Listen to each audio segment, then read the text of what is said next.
തൃശൂർ ജില്ലയിലായിരുന്നു നാടിനെ ഇളക്കി മറിച്ച സംഭവം അരങ്ങേറിയത്. രാവിലെ ഏകദേശം 10 മണിയോടുകൂടി ഒരു ഫോൺ കോൾ വന്നതിന്റെ അടിസ്ഥാനത്തിൽ SI ഉൾപ്പെടുന്ന സംഘം തുമ്പൂർ എന്നൊരു സ്ഥലത്തേക്ക് എത്തി. പോലീസ് സംഘം അവിടെ എത്തിയപ്പോഴേക്കും അവിടെ ഒരു വീടിന് ചുറ്റും നിരവധി ആളുകൾ കൂടി നിൽക്കുന്ന കാഴ്ചയാണ് കണ്ടത്. വീടിനോട് ചേർന്ന് വലിയൊരു കാലിത്തൊഴുത്തുണ്ട്. കാലിക്കച്ചവടം നടത്തുന്ന കൊച്ചുപൗലോയുടെ വീടായതുകൊണ്ട് തന്നെ കാലികളെ വാങ്ങുന്നതിനായി ആ വീട്ടിലേക്കെത്തിയ ആളുകളായിരുന്നു വീടിന്റെ വാതിൽ തുറന്നു കിടക്കുന്ന കാഴ്ച കണ്ടത്. കൊച്ചുപൗലോയെ അന്വേഷിച്ച് വീടിനകത്തേക്ക് കയറിയ ആളുകൾ അകത്തെ ബെഡ്റൂമിന് സമീപം എത്തിയപ്പോഴായിരുന്നു ആരോ ഒരാൾ കട്ടിലിൽ കിടക്കുന്ന കാഴ്ച കണ്ടത്.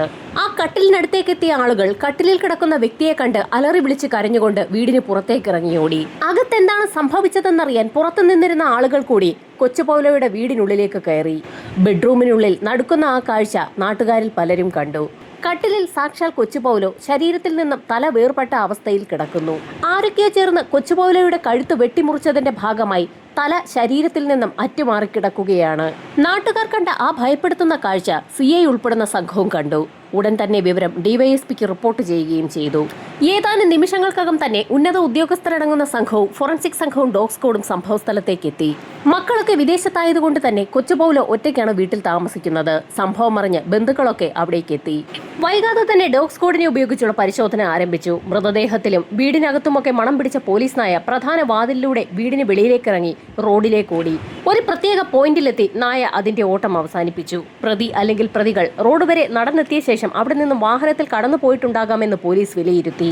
നാട്ടുകാരെയൊക്കെ ചോദ്യം ചെയ്തപ്പോൾ പോലീസിന് ചില നിർണായക വിവരങ്ങൾ കിട്ടി. ആഭരണങ്ങൾ ധരിക്കാൻ വളരെയേറെ ഇഷ്ടപ്പെടുന്ന ഒരു വ്യക്തിയായിരുന്നു കൊച്ചുപൗലോ. അദ്ദേഹത്തിന്റെ കഴുത്തിൽ 8 പവനോളം തൂക്കം തോന്നിക്കുന്ന മാലയും കയ്യിൽ മോതിരവും ഉണ്ടായിരുന്നു. ഇപ്പോൾ അവയൊന്നും കാണാനില്ല. ആഭരണങ്ങൾക്ക് വേണ്ടി കൊച്ചുപൗലോയെ ആരൊക്കെയോ ചേർന്ന് വകവരുത്തിയതാകാമെന്ന് പോലീസ് കരുതി. നാട്ടുകാരുടെ മൊഴികളൊക്കെ വിശദമായി രേഖപ്പെടുത്തുന്നതിനിടയിലായിരുന്നു CI സിനോജിന് ചില സംശയങ്ങൾ തോന്നിയത്. കൊച്ചുപൗലോയുടേത് ഒരു ഇരുനില വീടാണ്. മുകളിലത്തെ വാതിലുകളോ ജനലുകളോ ഒന്നും തന്നെ തുറന്നിട്ടില്ല. താഴത്തെ നിലയിൽ അടുക്കള വാതിലുകളോ മറ്റുള്ള വാതിലുകളോ ഒന്നും തന്നെ തുറന്നിട്ടിട്ടില്ല. നാട്ടുകാരുടെ മൊഴിയനുസരിച്ച് പ്രധാന വാതിൽ ചാരിയ നിലയിലായിരുന്നു. രാത്രിയിൽ കൊച്ചുപൗലോ എന്തുകൊണ്ടാകാം വാതിൽ പൂട്ടാതെ ഇരുന്നതെന്ന് പോലീസിന് സംശയം തോന്നി. വാതിൽ രാത്രിയിൽ കൊച്ചുപൗലോ തന്നെ തുറന്നതാണ്. അദ്ദേഹം വാതിൽ തുറക്കണമെങ്കിൽ അയാൾക്ക് പരിചയമുള്ള വ്യക്തികൾ ആരെങ്കിലും അവിടെ വന്നിരിക്കാമെന്നും പോലീസ് വിലയിരുത്തി. എന്നാൽ വന്ന വ്യക്തികൾക്ക് ആഹാരം കൊടുത്തതിന്റെ ഒരു ലക്ഷണവും ആ വീട്ടിൽ കാണാനില്ല. അതിന്റെ അർത്ഥം ആ വ്യക്തികൾ വളരെ വൈകിയാകും രാത്രിയിൽ എത്തിയതെന്നുള്ളതാണ്. ഇതിനിടയിൽ ഫോറൻസിക് സംഘം വീടിനുള്ളിൽ നിന്ന് ലഭിക്കാവുന്ന തെളിവുകളും വിരലടയാളങ്ങളും ഒക്കെ ശേഖരിച്ചു തുടങ്ങിയിരുന്നു. ഇൻക്വസ്റ്റ് നടപടികൾ പൂർത്തിയാക്കി മൃതദേഹം തൃശൂർ മെഡിക്കൽ കോളേജിലേക്ക് ഷിഫ്റ്റ് ചെയ്തു. പൗലോയുടെ ബന്ധുക്കൾ അത്യാവശ്യം പിടിപാടുള്ളവരായതുകൊണ്ട് തന്നെ പോലീസിന് മേൽ അതിശക്തമായ പ്രഷർ തന്നെ അനുഭവപ്പെട്ടു. സംഭവം നടന്ന ദിവസവും അതിനു മുൻപുള്ള ദിവസങ്ങളിലും പരിചയമില്ലാത്ത ഏതെങ്കിലും നമ്പറുകൾ പൗലോയുടെ വീടിന് സമീപമുള്ള ടവറിലേക്ക് എത്തിയിട്ടുണ്ടോ എന്നൊന്ന് അന്വേഷിക്കാൻ പോലീസ് സംഘം സൈബർ സെല്ലിന് നിർദ്ദേശം നൽകി. ഇതിനിടയിൽ SIയുടെ നിർദ്ദേശപ്രകാരം ഒരു സംഘം ആളുകൾ നാട്ടുകാരുടെയും ബന്ധുക്കളുടെയും ഒക്കെ വിശദമായ മൊഴി രേഖപ്പെടുത്തി തുടങ്ങി. തൃശൂർ ജില്ലയുടെ വിവിധ മേഖലകളിലായി കൊച്ചുപൗലോയ്ക്ക് ബന്ധുക്കളുണ്ട്. ബന്ധുക്കളിൽ ആരെങ്കിലും വീട്ടിലെത്തി കൊച്ചുപൗലോയെ അവസാനിപ്പിച്ചതായിരിക്കുമോ എന്ന് പോലീസ് സംശയം പ്രകടിപ്പിച്ചു. എന്നാൽ പോലീസിന്റെ ആ സംശയത്തെ ബന്ധുക്കളൊക്കെ അതിശക്തമായി തന്നെ എതിർത്തു. മറ്റൊരു സംഘം പോലീസുകാർ കൊച്ചുപൗലോയുടെ കാലിക്കച്ചവടവുമായി ബന്ധപ്പെട്ടിട്ടുള്ള ആളുകളെയൊക്കെ കണ്ടെത്തി ചോദ്യം ചെയ്തു തുടങ്ങി. ഇതോടൊപ്പം തന്നെ തൃശൂർ ഇരിങ്ങാലക്കുട മേഖലകളിലുള്ള അന്യസംസ്ഥാന തൊഴിലാളികളുടെ ക്യാമ്പുകൾ കേന്ദ്രീകരിച്ചും പോലീസ് സംഘം വിശദമായ തിരച്ചിലും അന്വേഷണവും നടത്തി. മൊബൈൽ ടവർ ലൊക്കേഷനുകൾ കേന്ദ്രീകരിച്ച് അന്വേഷണം നടത്തിയിട്ടും അന്യസംസ്ഥാന തൊഴിലാളികളെയും നാട്ടുകാരെയും ഒക്കെ ചോദ്യം ചെയ്തിട്ടും പോലീസിന് പ്രതിയിലേക്ക് വിരൽ ചൂണ്ടുന്ന ഒന്നും തന്നെ കണ്ടെത്താൻ കഴിഞ്ഞില്ല. ഈ സമയത്തായിരുന്നു ബന്ധുക്കളെ ചോദ്യം ചെയ്തിരുന്ന പോലീസുകാർക്ക് ഒരു വിവരം ലഭിക്കുന്നത്. കുഴപ്പക്കാരായ ഏതെങ്കിലും ബന്ധുക്കളുണ്ടോ എന്നുള്ള SIയുടെ ചോദ്യത്തിന് പൗലോയുടെ അനന്തരവൻ ഒരു ടോണി അല്പം കുഴപ്പക്കാരനാണെന്നുള്ള കാര്യം പോലീസിനെ അറിയിച്ചു.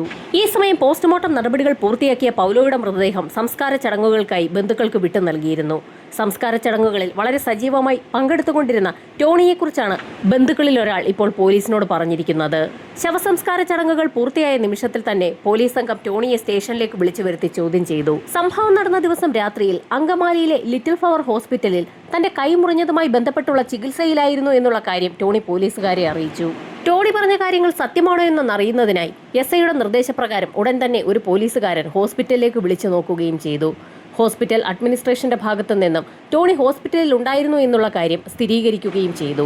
പോലീസ് സംഘം ചില ബന്ധുക്കളോട് അന്വേഷിച്ചപ്പോഴും സംഭവം നടന്ന ദിവസം ടോണി ഹോസ്പിറ്റലിലായിരുന്നു എന്നുള്ള കാര്യം വ്യക്തമായി. ടോണി പ്രതിയല്ല എന്നുള്ള വിലയിരുത്തലിലേക്കാണ് പോലീസ് പിന്നീട് കടന്നത്. പോലീസ് അന്വേഷണം ആകെ വഴിമുട്ടി നിന്ന സമയത്താണ് CIയുടെ നിർദ്ദേശപ്രകാരം മറ്റൊരു സംഘം പോലീസുകാർ ഒരു പ്രത്യേക അന്വേഷണം ആരംഭിച്ചത്. ഇരിങ്ങാലക്കുടയ്ക്ക് സമീപമുള്ള എല്ലാ പണയമിടപാട് സ്ഥാപനങ്ങളും കേന്ദ്രീകരിച്ച് ഒരു തിരച്ചിൽ നടത്താനായിരുന്നു പോലീസ് സംഘത്തിന് നിർദ്ദേശം ലഭിച്ചത്. സ്വർണം മോഷ്ടിക്കുന്ന വ്യക്തികൾ മിക്കവാറും അതെവിടെയെങ്കിലും കൊണ്ടുപോയി പണയം വെച്ച് പണം നേടാൻ സാധ്യതയുണ്ട്. അതുകൊണ്ടാണ് സമീപത്തുള്ള പണയ സ്ഥാപനങ്ങളൊക്കെ കേന്ദ്രീകരിച്ച് ഒരു അന്വേഷണം നടത്താൻ CI നിർദ്ദേശം നൽകിയത്. സ്വർണം പണയത്തിനെടുക്കുന്ന സ്ഥാപനങ്ങൾ കേന്ദ്രീകരിച്ച് പോലീസ് സംഘത്തിന്റെ അന്വേഷണം തുടരുന്ന സാഹചര്യത്തിലായിരുന്നു ഒരു പണയമിടപാട് സ്ഥാപനത്തിലെത്തിയപ്പോൾ അവിടുത്തെ ജീവനക്കാരൻ അയാൾക്ക് ഓർമ്മയുള്ള ചില കാര്യങ്ങൾ പോലീസിനെ അറിയിച്ചത്. സംഭവം നടന്നതിന്റെ പിറ്റേ ദിവസം 2 വ്യക്തികൾ ഒരു മാല പണയം വെക്കാൻ അവിടേക്ക് എത്തിയിരുന്നു. 8 പവനോളം തൂക്കം വരുന്ന മാലയുമായാണ് ആ സംഘം എത്തിയത്. സ്വർണം പണയം വെക്കണമെന്ന് സ്ഥാപനത്തെ അറിയിച്ചെങ്കിലും ആ മാല ആരുടേതാണെന്നും എവിടെ നിന്ന് കിട്ടിയതാണെന്നും മറ്റ് രേഖകളൊക്കെ കാണിക്കണമെന്നും പറഞ്ഞപ്പോൾ ആ വ്യക്തികൾ മാല അവിടെ പണയം വെക്കാതെ അവിടെ നിന്നും കടന്നുപോയി. അങ്ങനെയൊരു സംഭവം ഉണ്ടായതായി ജീവനക്കാർ പോലീസിനെ അറിയിച്ചു. ശരിക്കും നിർണായകമായ ഒരു വിവരമാണ് ആ സ്ഥാപനത്തിൽ നിന്നും പോലീസിനെ ലഭിച്ചത്. അവരവരുടെ തന്നെ സ്വർണമായിരുന്നെങ്കിൽ ജീവനക്കാരുടെ ചോദ്യങ്ങൾക്ക് കൃത്യമായ മറുപടി നൽകിയ ശേഷം ആ സ്വർണം അവരവിടെ തന്നെ പണയം വെച്ചേനെ. മോഷണം നടത്തുന്ന വ്യക്തികളാണ് ഇത്തരത്തിലുള്ള ചോദ്യങ്ങൾ നേരിടേണ്ടി വരുമ്പോൾ നിന്ന് പരുങ്ങാറുള്ളത്. സ്വർണം പണയം വെക്കാൻ തീരുമാനിച്ച് മുന്നിട്ടിറങ്ങിയ സംഘം അവിടെ പണയം വെക്കാത്ത സാഹചര്യത്തിൽ മറ്റേതെങ്കിലും സ്ഥാപനത്തിൽ കൊണ്ടുപോയി സ്വർണം പണയം വെക്കാൻ സാധ്യതയുണ്ട്. അത് മനസ്സിലാക്കിയ പോലീസ് സംഘം വീണ്ടും ഓരോരോ പണയ കേന്ദ്രങ്ങളായി അരിച്ചു പറക്കി അന്വേഷണം തുടങ്ങി. അങ്ങനെയാണ് അവസാനം ഒരു ചെറിയ പണയമിടപാട് സ്ഥാപനത്തിലേക്ക് പോലീസ് സംഘം എത്തിയത്. പോലീസിന്റെ ചോദ്യം ചെയ്യലിൽ ഏതാനും ദിവസങ്ങൾക്ക് മുൻപ് 2 വ്യക്തികൾ 8 പവനോളം തൂക്കം വരുന്ന ഒരു മാലയും ഒരു മോതിരവും അവിടെ പണയം വെച്ചതായി കണ്ടെത്താനും കഴിഞ്ഞു. 2 പുരുഷന്മാരാണ് കടയിലേക്ക് എത്തിയത്. അതിൽ പ്രായം കുറഞ്ഞ വ്യക്തിയാണ് പണയം വെച്ചിരിക്കുന്നത്. അയാളുടെ അഡ്രസ്സും സ്ഥാപനത്തിൽ തന്നെയുണ്ട്. എറണാകുളത്തുകാരായ അവർ ചില ആവശ്യങ്ങളുമായി ബന്ധപ്പെട്ട് തൃശൂർ എത്തിയപ്പോഴാണ് പണം തികയാതെ വന്ന സാഹചര്യത്തിൽ മാലയും മോതിരവും പണയം വെച്ചതെന്നും ആ കടയുടമകൾ പോലീസുകാരെ അറിയിച്ചു. പോലീസ് ആവശ്യപ്പെട്ടതിനെ തുടർന്ന് പണയ ഉരുപ്പടികൾ കടയുടമകൾ പോലീസുകാരെ കാണിച്ചു. അത് പൗലോയുടേത് തന്നെയാണോ എന്നറിയുന്നതിനായി ഉടൻ തന്നെ പൗലോയുടെ ചില ബന്ധുക്കളെയും അയൽക്കാരെയും ഒക്കെ പോലീസ് സംഘം ആ പണയമിടപാട് സ്ഥാപനത്തിലേക്ക് വിളിച്ചു വരുത്തി. അത് പൗലോയുടെ ആഭരണങ്ങൾ തന്നെയാണെന്ന് നാട്ടുകാരും ബന്ധുക്കളും സ്ഥിരീകരിക്കുകയും ചെയ്തു. കഴിഞ്ഞ ഏതാനും ദിവസങ്ങളായി ഈ കേസുമായി ബന്ധപ്പെട്ട് ഇരുട്ടിൽ തപ്പുകയായിരുന്ന പോലീസ് സംഘത്തിന് വളരെ നിർണായകമായ ഒരു കാര്യമാണ് ഇപ്പോൾ ലഭിച്ചിരിക്കുന്നത്. പണയം വെച്ചിരിക്കുന്ന വ്യക്തിയുടെ അഡ്രസ് ആ സ്ഥാപനത്തിൽ നിന്ന് തന്നെ കളക്ട് ചെയ്ത പോലീസ് സംഘം പണയ ഉരുപ്പടിയുമായി ആ വ്യക്തിയുടെ വീട്ടിലേക്ക് തന്നെയാണ് എത്തിയത്. പോലീസ് സംഘം അവിടെ എത്തിയപ്പോഴേക്കും ജോസഫ് എന്നു പേരുള്ള ഒരു ചെറുപ്പക്കാരൻ വീടിന്റെ മുറ്റത്ത് തന്നെ നിൽപ്പുണ്ടായിരുന്നു. ഇതേസമയം CI അടങ്ങുന്ന സംഘം മറ്റൊരു അന്വേഷണവുമായി ബന്ധപ്പെട്ട് ലിറ്റിൽ ഫ്ലവർ ഹോസ്പിറ്റലിലേക്ക് പോവുകയും ചെയ്തിരുന്നു. പൗലോയുടെ ബന്ധുവായ ടോണി നേരത്തെ കൈമുറിഞ്ഞതുമായി ബന്ധപ്പെട്ട് സംഭവം നടന്ന ദിവസം ഹോസ്പിറ്റലിൽ അഡ്മിറ്റ് ആയിരുന്നു എന്നുള്ള കാര്യം പോലീസ് നേരത്തെ തന്നെ തിരിച്ചറിഞ്ഞു. അതിന്റെ ഒരു റീകൺഫർമേഷൻ എടുക്കുന്നതിന് വേണ്ടിയാണ് പോലീസ് സംഘം ഹോസ്പിറ്റലിലേക്ക് നേരിട്ടെത്തിയത്. അവിടെ എത്തിയപ്പോൾ ചില ഞെട്ടിക്കുന്ന കാര്യങ്ങളാണ് പോലീസിന് വ്യക്തമായത്. സംഭവം നടന്ന ദിവസം ഹോസ്പിറ്റലിൽ അഡ്മിറ്റ് ആയിരുന്ന ടോണി രാത്രി 10 മണിയോടുകൂടി ഡിസ്ചാർജ് വാങ്ങി അവിടെ നിന്നും പോയിരുന്നു എന്നുള്ള വിവരമാണ് പോലീസിന് ലഭിച്ചത്. ഇതേസമയം പൗലോയുടെ പോസ്റ്റ്മോർട്ടം റിപ്പോർട്ടും പുറത്തു വന്നു.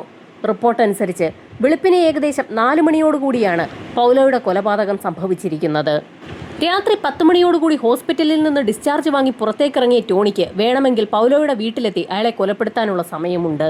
അങ്ങനെയൊരു സാധ്യതയെക്കുറിച്ച് CI സംഘവും ആലോചിക്കുന്നതിനിടയിലായിരുന്നു സ്വർണ്ണപ്പണയ ഇടപാടുമായി ബന്ധപ്പെട്ട് ജോസഫ് എന്ന ചെറുപ്പക്കാരനെ ചോദ്യം ചെയ്ത വിവരങ്ങൾ SI വിളിച്ചു പറയുന്നത്.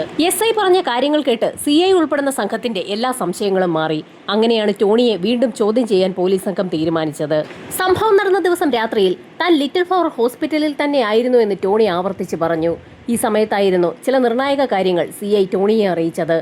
രാത്രി 10 മണിയോടുകൂടി ടോണി ഹോസ്പിറ്റലിൽ നിന്നും ഡിസ്ചാർജ് വാങ്ങി പോയ വിവരം തങ്ങൾ അറിഞ്ഞു എന്നും ടോണി അവിടെ നിന്നും നേരെ പോയത് പൗലോയുടെ അടുത്തേക്കാണെന്നും രാത്രി പൗലോയുടെ വീട്ടിൽ കഴിഞ്ഞ ടോണി അന്ന് രാത്രി തന്നെ അയാളെ കൊലപ്പെടുത്തി അയാളുടെ ആഭരണങ്ങൾ സ്വന്തമാക്കിയെന്നും ആ വിവരങ്ങളെല്ലാം തങ്ങൾ അറിഞ്ഞു കഴിഞ്ഞു എന്നും ഇനിയൊന്നും മറച്ചു വെച്ചിട്ട് കാര്യമില്ല എന്നും CI ടോണിയെ അറിയിച്ചു.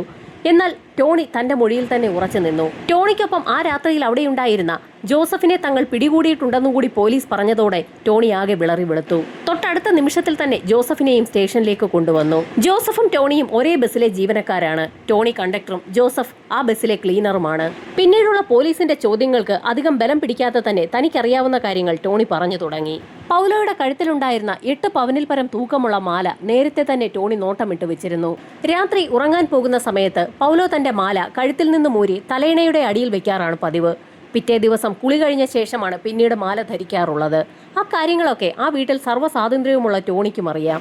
എന്നാൽ ടോണി ആ വീട്ടിൽ നിന്ന് മാല മോഷ്ടിച്ചു കഴിഞ്ഞാൽ അത് വേഗത്തിൽ തന്നെ പൗലോയ്ക്ക് മനസ്സിലാകും. അതുകൊണ്ട് തന്നെ പൗലോയെ അവസാനിപ്പിക്കാൻ ടോണി തീരുമാനിച്ചു. പൗലോയുടെ മരണം സംഭവിച്ചു കഴിഞ്ഞാൽ പോലീസ് കേസ് ഉറപ്പായും ഉണ്ടാകും. അങ്ങനെ വരുമ്പോൾ മൊബൈൽ ടവർ ലൊക്കേഷനുകൾ കേന്ദ്രീകരിച്ചുള്ള അന്വേഷണത്തിൽ ടോണിയിലേക്ക് അതിവേഗം പോലീസ് എത്താനും സാധ്യതയുണ്ട്.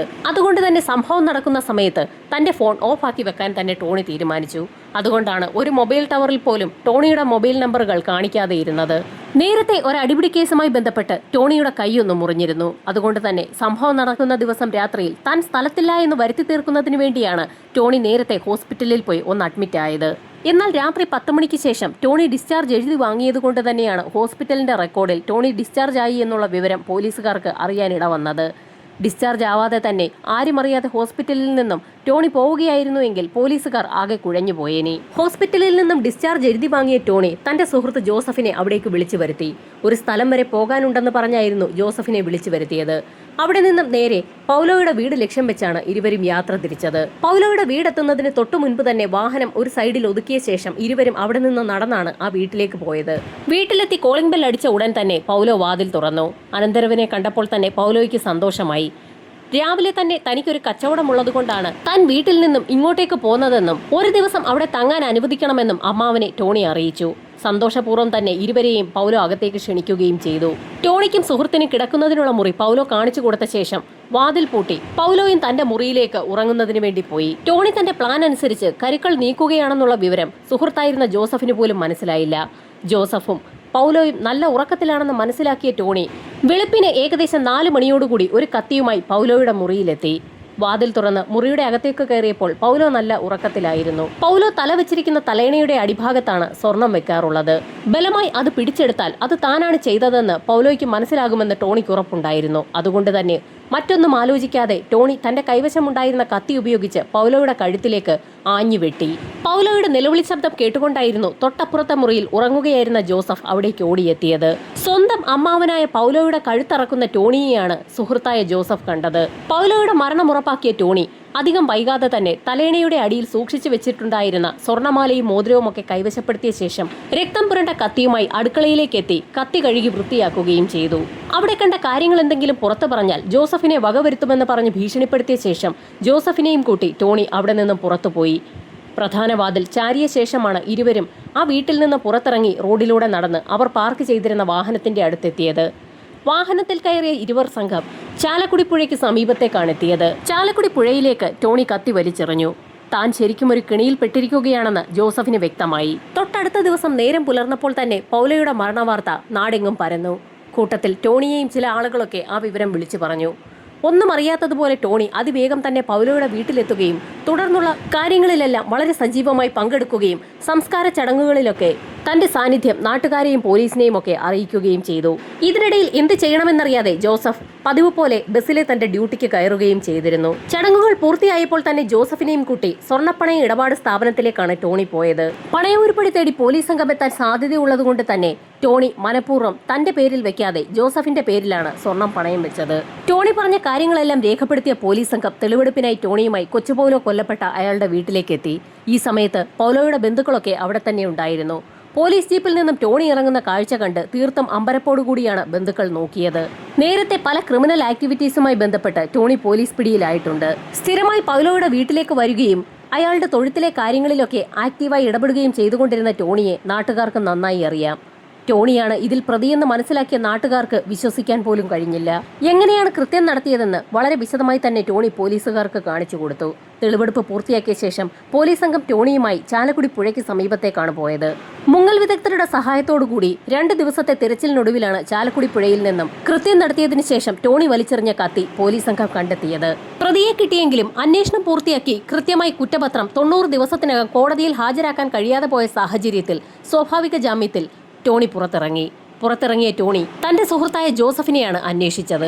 ഈ കേസിൽ ജോസഫ് ഇപ്പോൾ മാപ്പ് സാക്ഷിയാണ്. ജോസഫ് അയാളുടെ മൊഴിയിൽ തന്നെ ഉറച്ചു നിന്നു കഴിഞ്ഞാൽ ടോണിക്ക് ശിക്ഷ കിട്ടുമെന്നുള്ളത് ഉറപ്പാണ്. അതുകൊണ്ട് തന്നെ ജോസഫിനെ ഏത് വിധേനയും പിടികൂടാൻ ടോണി തീരുമാനിച്ചു.